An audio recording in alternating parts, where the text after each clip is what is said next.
mirror, while a servant brings her a bowl of roses. They're beautiful, and so is she.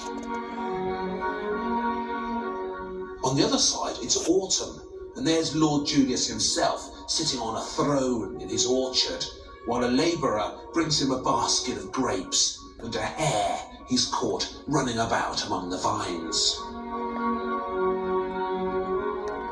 This is mosaic making of the highest calibre, so imaginative and clever.